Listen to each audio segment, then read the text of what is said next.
My girlfriend posted, "He's a deadbeat who can't even pay rent," while I was secretly paying for her master's degree. I commented the itemized receipts for $85,000 total. Her friends went silent. Her university audited her funding, and she was expelled for financial fraud. All right, Reddit, buckle up because this one's a wild ride that started with love and ended with felony charges. My best friend keeps telling me this belongs on the internet, so here we are. This happened over the course of 3 years and imploded spectacularly 2 months ago. Still processing the absolute audacity of it all. I'm 31, work as an aviation operations coordinator for a regional cargo airline based out of Denver. Basically, I manage flight schedules, crew assignments, aircraft maintenance timelines, and make sure everything runs smoothly when weather or mechanical issues try to mess things up. The pay is solid, and the benefits are excellent. I've got my own condo that I bought 4 years ago when the market dipped, a paid-off Honda Accord, and a retirement account that's actually growing. Not rolling in money, but comfortable enough to enjoy life without checking my bank account before ordering pizza. The condo was a foreclosure deal I snagged for $30,000 under market value. Previous owners got divorced and needed to sell fast. Needed some work, but nothing major. Mostly cosmetic stuff like painting and replacing fixtures. Spent 6 months fixing it up on weekends, doing everything myself except the electrical work because I'm not trying to burn the place down. 2-bedroom, 2-bath, decent neighborhood with actual parking. My monthly mortgage payment was less than most people's rent. My job involves coordinating flight schedules across our western routes, managing pilot and crew rotations, tracking aircraft maintenance windows, and basically making sure cargo gets from point A to point B without someone losing their mind when a plane goes mechanical or weather shuts down an airport. It's problem solving all day, which suits me fine. Been with the same airline for 8 years. Worked my way up from ground operations. Got promoted to operations coordinator 3 years ago with a significant pay bump and actual vacation time. After a string of relationships that went nowhere because apparently wanting a stable future makes you boring, I'd pretty much resigned myself to the single life.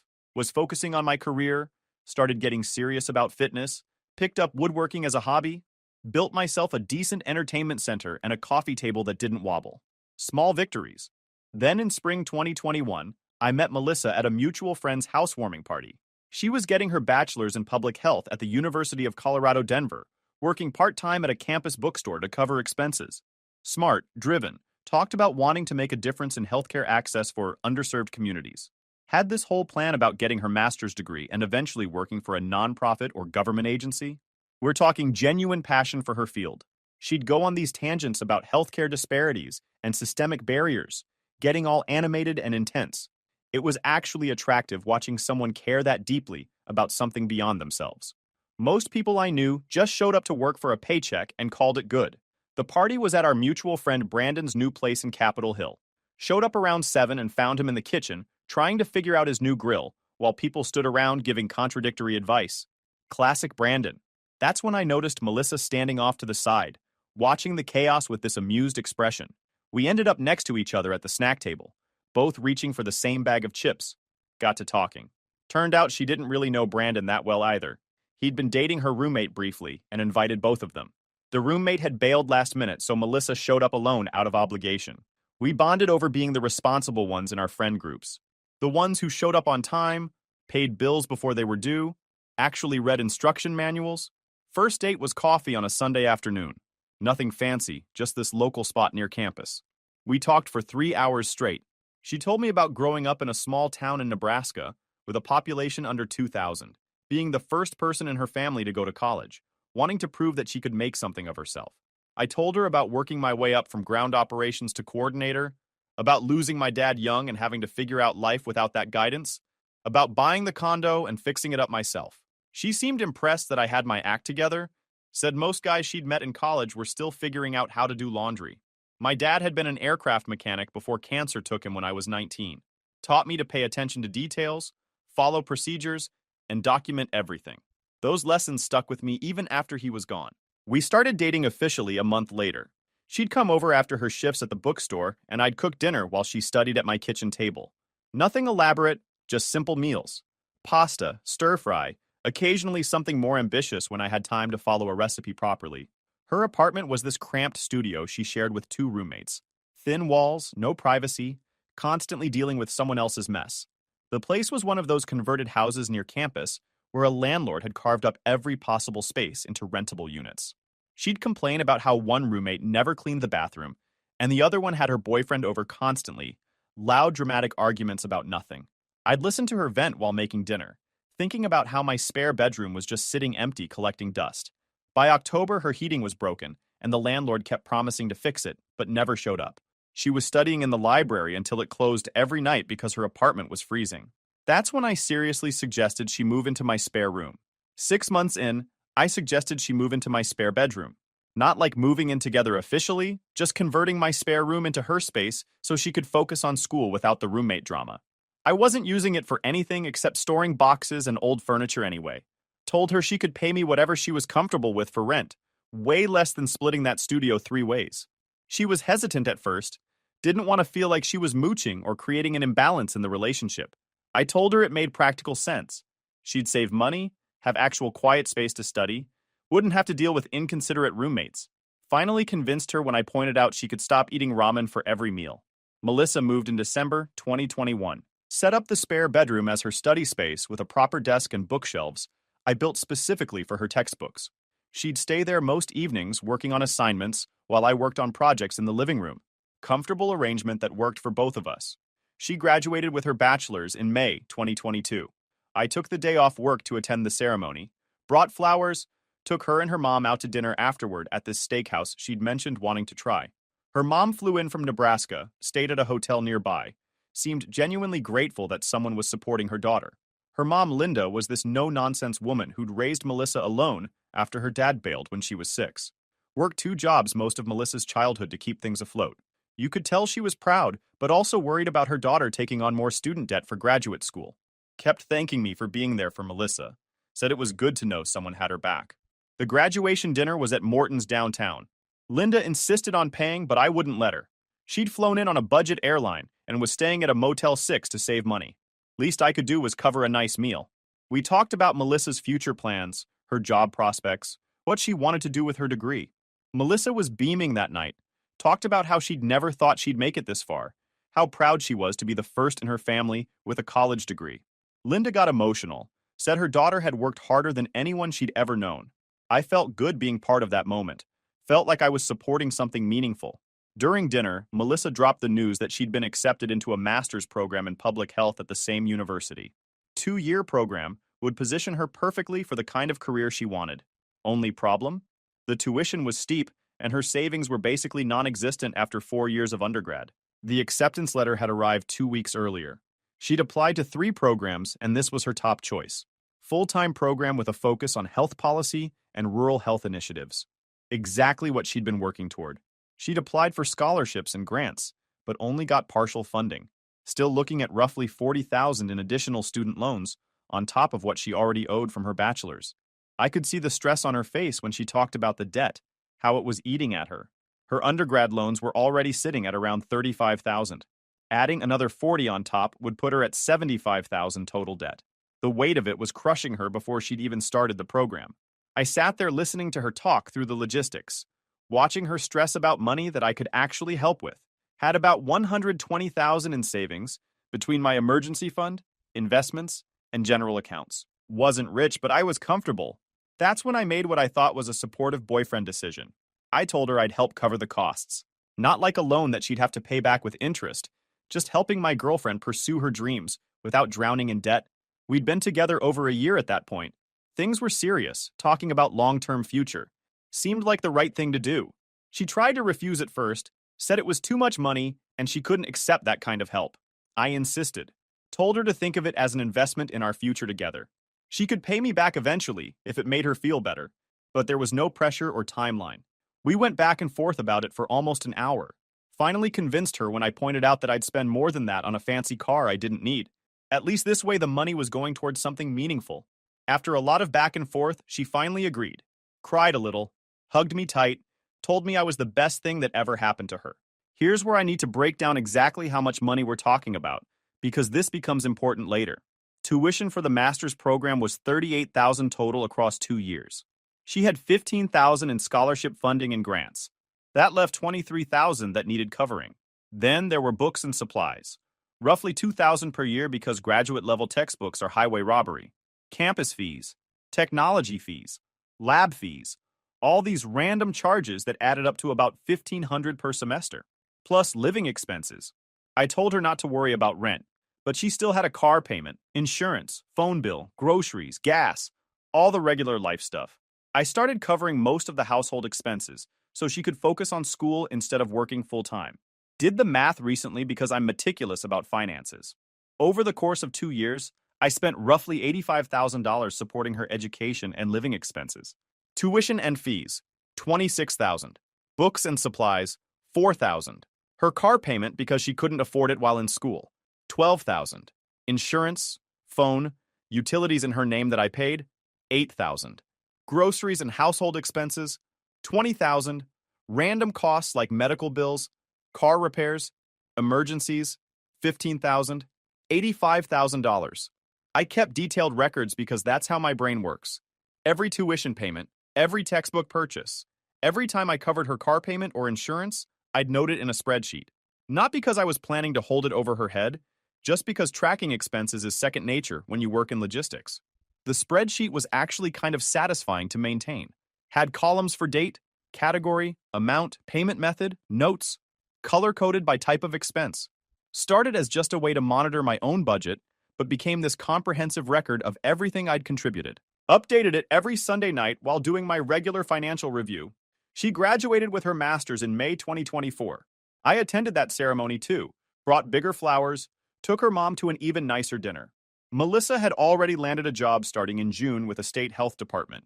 Decent salary with good benefits and room for advancement. Everything was falling into place exactly how we'd planned.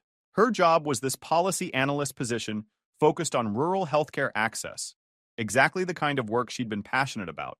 $55,000 starting salary, which was solid for an entry-level government position, plus the benefits were phenomenal. She was thrilled, kept talking about how this was everything she'd worked toward. I was genuinely happy for her. Proud even. Felt good knowing I'd helped make it happen. That summer, things were great. She started her new job. We'd have dinner together most nights. She'd tell me about the projects she was working on. Talked about moving into the master bedroom officially since we'd been together 3 years, and it felt weird still maintaining the separate bedroom arrangement. We'd go hiking on weekends, try new restaurants, normal couple stuff. She seemed content and stable. I started thinking about rings, about proposing maybe around the holidays.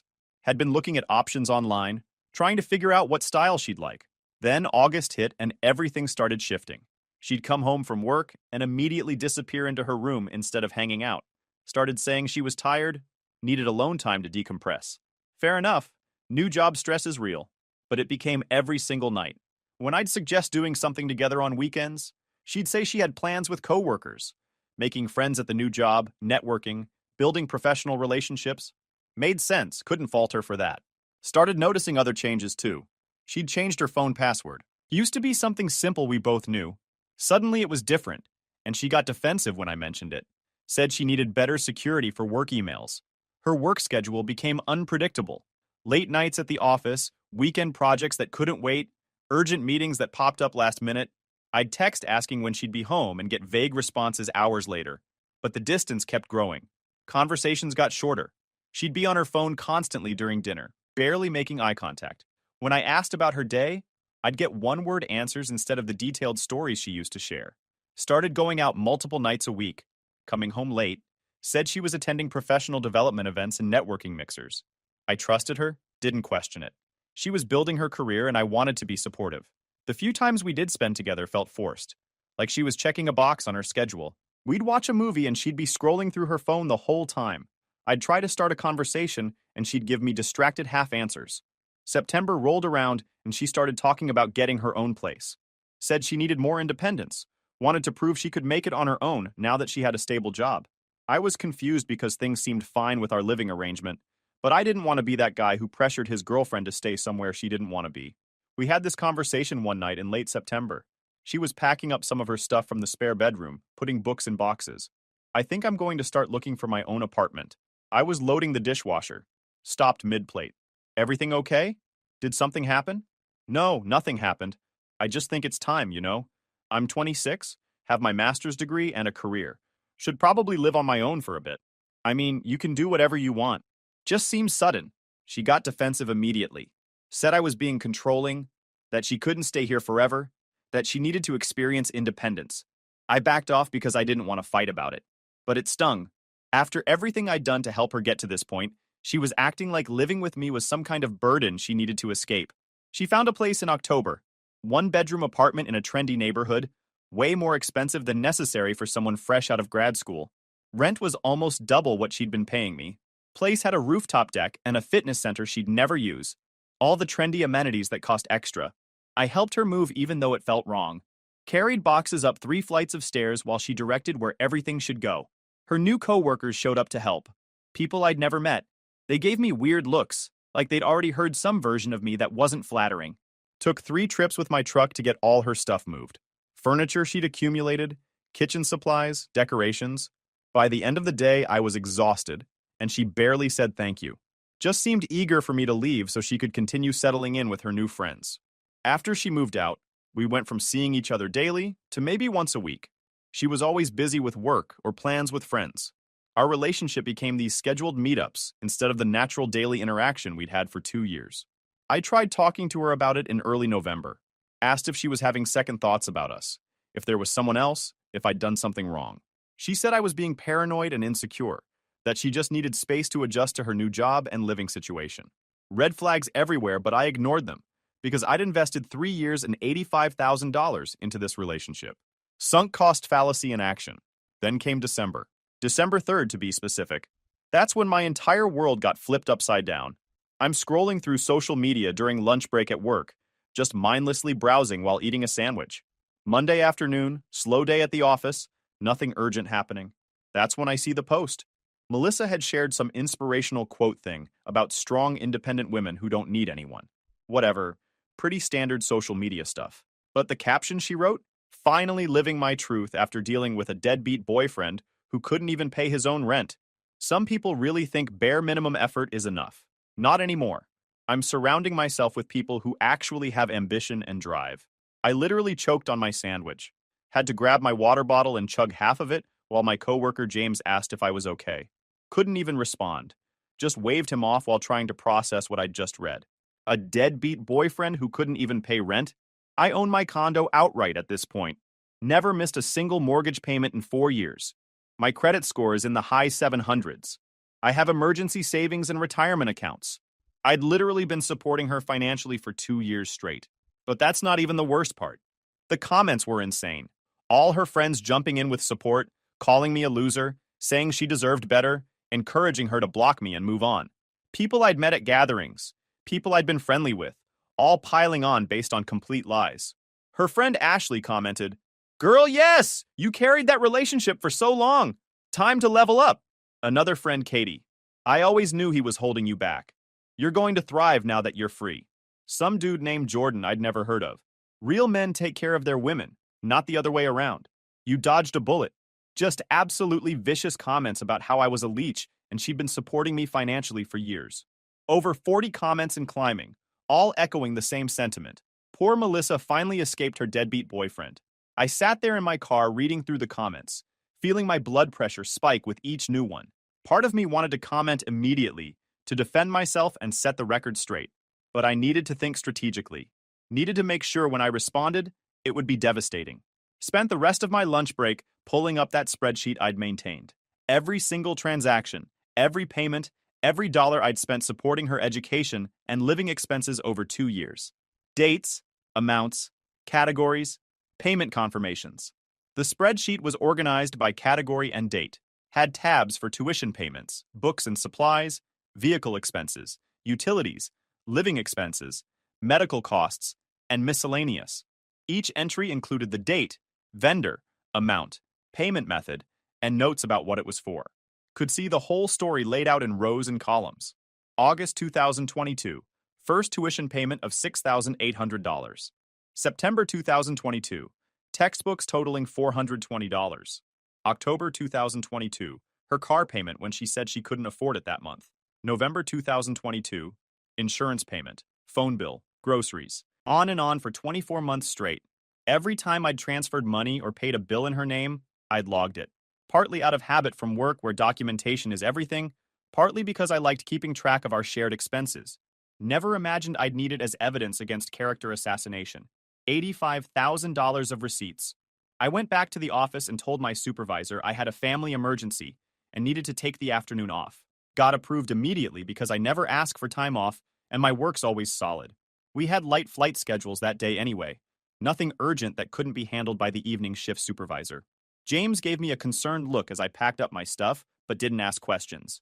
Drove home and spent the next 4 hours compiling everything into a single document.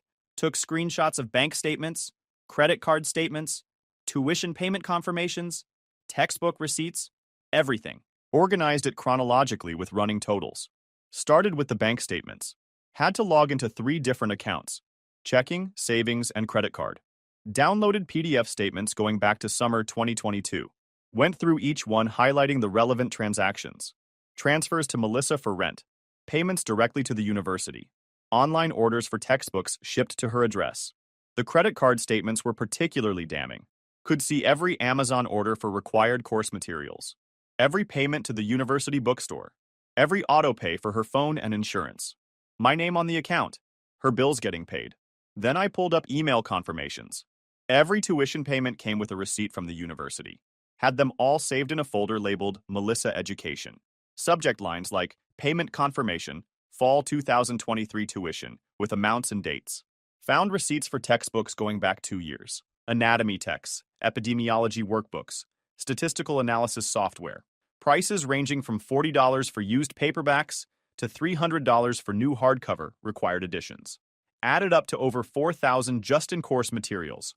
Car payment confirmations from my bank showing monthly transfers to her auto loan company.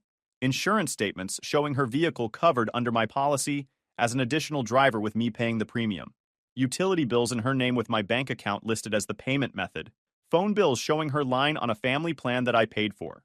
Even found receipts for medical copays I'd paid when she didn't have cash on hand. Then I created an itemized breakdown. Financial support provided to Melissa. Last name master's program tuition and fees, 2022 to 2024. $26,000.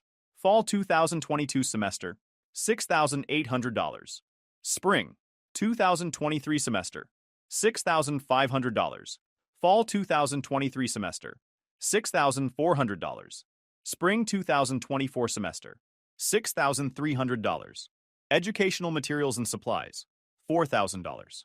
200 textbooks and required readings, $3,100. Software licenses and technology fees, $600 lab supplies and materials, $500 vehicle expenses, $12,400 monthly car payments, 24 months, $9,600 insurance coverage, 24 months, $2,800. Utilities and communication, $8,100. Phone service, 24 months. $2,160 internet service, 24 months. $1,680. Electric, gas, water, 24 months. $4,260.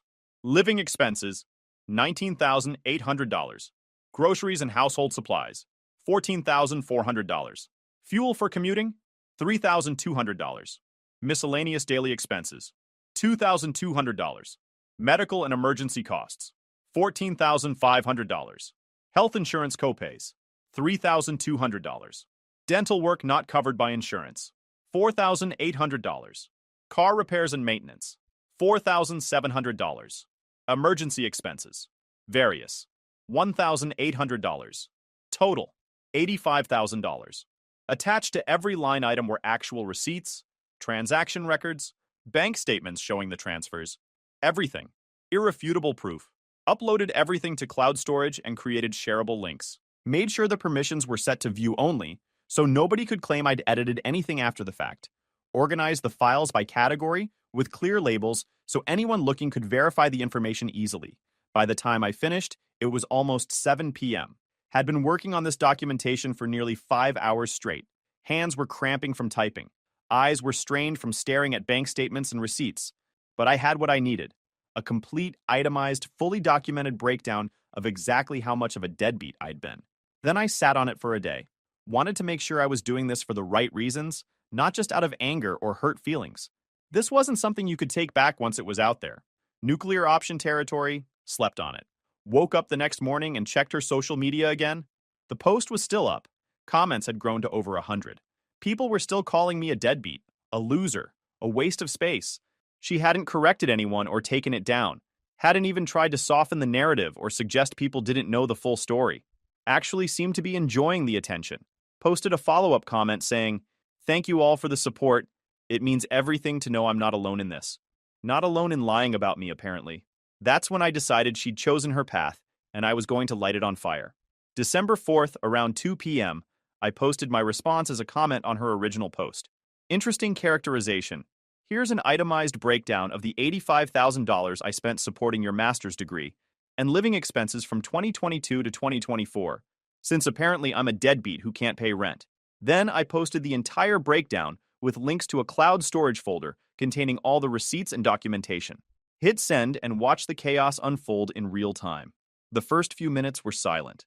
No new comments, no reactions. I imagine people were clicking through the links, looking at the receipts, doing the math themselves.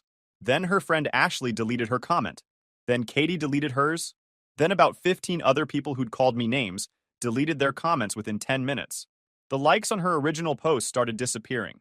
Went from 200 plus down to about 30 in the span of an hour. New comments started appearing, but these were very different in tone. Wait, he paid for your entire master's degree? Is this real? These receipts look legitimate. So he was supporting you financially while you were in school. This is fraud. She basically stole $85,000 from this dude. Someone tagged a bunch of her coworkers. Someone else tagged her mom. The post was getting shared to other groups and forums. I didn't respond to any of it. Just let the receipts speak for themselves. My phone started blowing up within an hour. Melissa calling over and over. Text messages flooding in. First text, "What the hell is wrong with you?" Second text, "Delete that right now." Third text, "You're ruining my life." Fourth text, "I trusted you and this is how you repay me." Fifth text, "Everyone at work is seeing this." Sixth text, "My boss just asked me about this."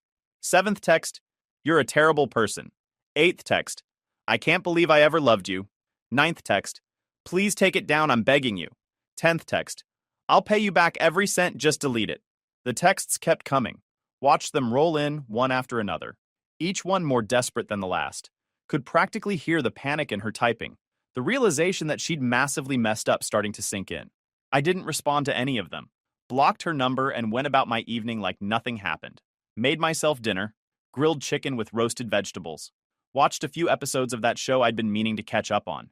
Did my normal evening routine like I hadn't just dropped a bomb on someone's entire life. But the internet was just getting started. Her post got shared to Reddit within hours. Someone screenshotted the entire exchange and posted it to multiple revenge subreddits. Thousands of upvotes and comments rolling in.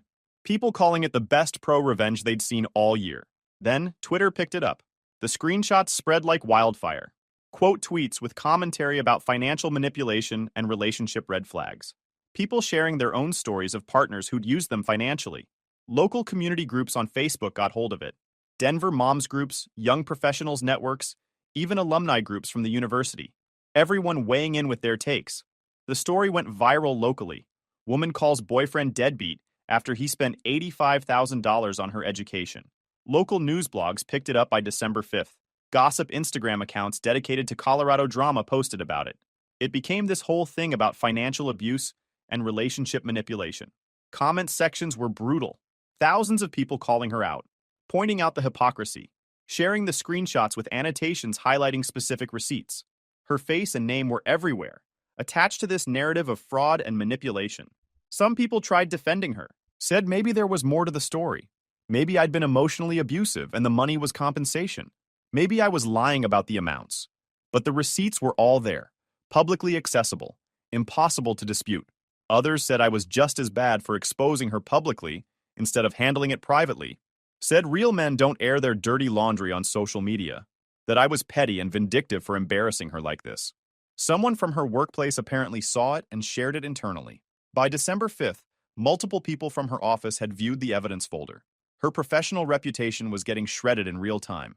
Someone else sent it to a local radio show that did segments on relationship drama. They actually called me asking if I wanted to come on air and tell the story. Declined immediately. Wasn't trying to turn this into a media circus. Just wanted the truth out there. By December 5th, someone had sent the whole exchange to the University of Colorado, Denver. Not me. Want to be clear about that. I didn't report her. Someone else who saw the receipts put two and two together about the scholarship fraud and contacted the university's financial aid office. Probably a good Samaritan who thought they were doing the right thing, or maybe someone who just wanted to see her face more consequences. Either way, it was out of my hands at that point. Here's where it gets legally interesting. Melissa had received scholarship funding for her master's program. Part of that funding was need-based, meaning she'd certified on official financial documents that she had limited financial support and resources. Need-based scholarships require students to demonstrate financial hardship. You fill out forms detailing your income, assets, family support, everything. The university uses that information to determine who gets funding. It's based on the premise that you genuinely can't afford to pay and need assistance. But I'd been paying her tuition, and she hadn't disclosed that financial support on her funding applications, which is fraud. Clear-cut, no ambiguity, black and white fraud. The university opened an investigation immediately. They contacted me requesting documentation of everything I'd paid for. I provided them with the complete spreadsheet, all receipts, bank statements, everything. Didn't even hesitate. She'd made her choices. Now she could face the consequences. Spent an hour on the phone with someone from the financial aid office. They asked detailed questions about when the payment started, whether there'd been any agreement about repayment, if I'd known she was receiving scholarships while I was covering costs. Answered everything honestly. They also subpoenaed her bank records to verify the deposits matched my payments.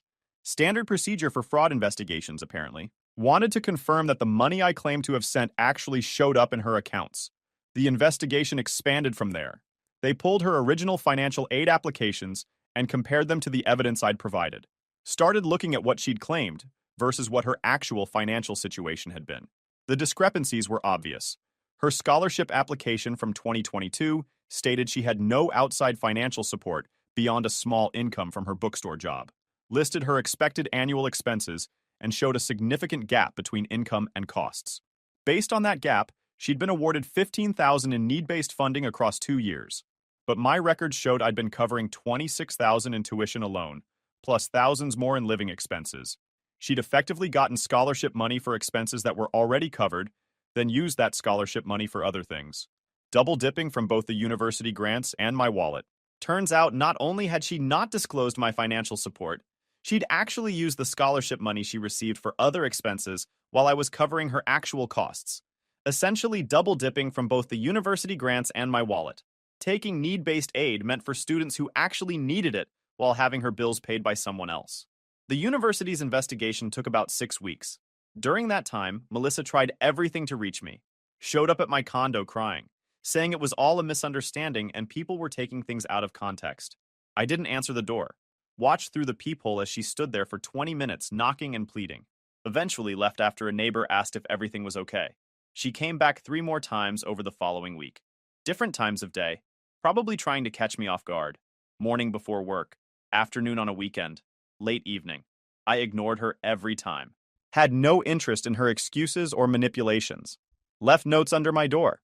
Long handwritten letters explaining that she'd been stressed and made a mistake with the social media post. That she'd been venting to friends and didn't mean for it to go public like that. That she'd take it down and apologize if I'd just talked to her. Too little, too late. Should have thought about that before calling me a deadbeat to hundreds of people. Had mutual friends reach out on her behalf, asking me to issue a statement saying I'd been exaggerating or that we'd had an agreement. I ignored all of them. These were the same people who'd piled on in the comments calling me a loser. They'd shown their true colors, and I had no interest in doing them any favors. Brandon called me, tried to play mediator, said Melissa was really struggling, and maybe I could help smooth things over with the university. Told him I wasn't interested in helping someone who'd publicly humiliated me. He got frustrated and said I was being stubborn and vindictive. Stopped talking to him after that call. Ashley tried texting from a new number I didn't have blocked. Long message about how everyone makes mistakes and I should be the bigger person. Reminded her that she'd commented, "Girl, yes, you carried that relationship for so long," on the original post. Asked how carrying someone financially for 2 years equaled them carrying me. She didn't respond. Her mom even called me in mid-December. That one hurt because I'd actually liked Linda. She was sobbing on the phone, begging me to help her daughter, saying Melissa made a stupid mistake but didn't deserve to have her life destroyed. Linda barely got through the conversation without breaking down. Voice cracking, taking long pauses to compose herself. Could hear the desperation and fear. She was terrified for her daughter's future. I told Linda the truth. Her daughter publicly humiliated me and lied to everyone about me being a deadbeat. She made her choices. The consequences were hers to deal with. Please, she's my only child. She was just hurting and said something stupid. You know how she gets when she's emotional. Linda, this wasn't a momentary lapse. She let hundreds of people call me a deadbeat and didn't correct a single one. She chose to lie about me to make herself look better. Linda got quiet and then said, "She told me you'd been helping some with expenses, but not that it was this much. She said you were splitting things equally. That hit different. Even her own mother didn't know the full extent of what I'd been covering. Melissa had been lying to everyone, not just her friends, creating this whole alternate narrative where she was the independent one carrying her own weight. I'm sorry, Linda. I really am. But I can't help her with this. She dug this hole herself." Linda cried harder and hung up. Haven't heard from her since. Even her own mother didn't know the full extent of what I'd been covering. Mid-January, the university concluded their investigation.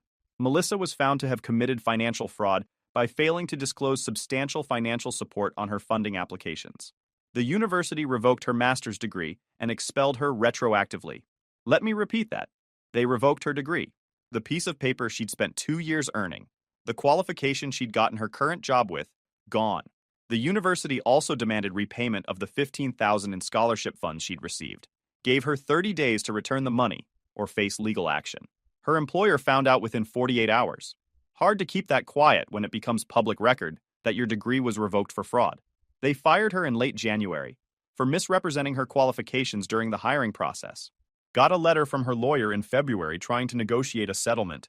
They wanted me to sign a statement saying the money was a gift with no expectation of repayment and that she hadn't committed fraud. In exchange, she'd drop any potential defamation claims against me. My lawyer responded with a very professional version of "get lost."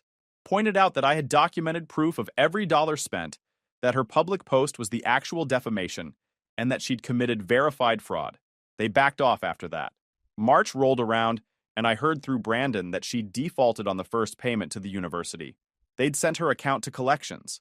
She was working retail back in Nebraska, living with her mom, trying to scrape together the $15,000. Her professional reputation in public health was completely destroyed. Word travels fast in those circles. Anyone who searched her name found the fraud case, the revoked degree, the whole mess. April brought another development. Someone from her grad program cohort reached out to me. Turns out 3 other students had reported similar concerns about other classmates potentially misrepresenting their financial situations for aid. The university had opened additional investigations based on what came out from Melissa's case. My life moved on pretty normally. Still have my job, still have my condo, financial situation recovered fine. Started dating someone new in May. She's a dental hygienist, has her own place, pays her own bills. We're taking things slow and I'm keeping my finances completely separate. Ran into Linda at a grocery store in June. She looked exhausted, started to say something to me, then just shook her head and walked away. Heard from someone else that Melissa was still working retail, had picked up a second job to try paying off the university debt faster. The social media post that started everything got screenshot and archived on multiple revenge story websites. It's permanently out there. Anyone who searches her name will find it forever. August update came from an unexpected source. Her former supervisor from the state health department reached out asking for a reference check on Melissa for a different position. I told them about the fraud and degree revocation. They thanked me and said they'd be removing her from consideration.